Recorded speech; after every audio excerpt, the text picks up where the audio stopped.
अमीर जमात इस्लामी कराची मुनैम जफर की press conference, कहा कि एक बार फिर कराची पूरे मुल्क में सबसे ज़्यादा टैक्स देने वाला शहर बन गया है। कराची वालों की जीत है। इस सब के बावजूद वफाक हुकूमत के पास कराची के लिए फंड्स नहीं है। K4 मनसूबा खटाई में पड़ने का खदशा भी है। साथ ही साथ उन्होंने कहा कि कराची वालों की जीत है। K4 मनसूबा खटाई में पड़ने का खदशा है। शहर में ताहाल कोई ऐसा काम नहीं किया गया जिस पर कोई कमेंट किया जाए। पिछले साल वाटर बोर्ड ने बिलों में 23% इजाफा किया और वाटर बोर्ड टाउन चेयरमैन के पास नहीं, मेयर कराची के पास हैं। एक मरतबा फिर कराची पूरे मुल्क में सबसे ज़्यादा टैक्स देने वाला शहर बन गया है कि कराची न सिर्फ पाकिस्तान का माशी हब है, बल्कि कराची ने अपने ही गुज़श्ता साल के रिकॉर्ड को भी तोड़ दिया है कि आप सबसे ज़्यादा टैक्स देने वाले शहर को कुछ देने के लिए तैयार नहीं हैं।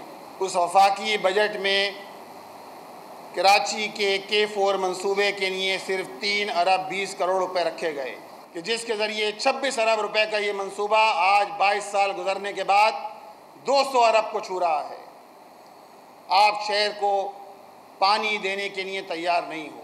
Karachi water and sewerage corporation ने 23% बिलों में इजाफा किया, 14% पानी, 9% सीवरेज के बिलों में इजाफा किया। सब्सक्राइब करें और बेल दबाएं ताकि कोई खबर रह न जाए।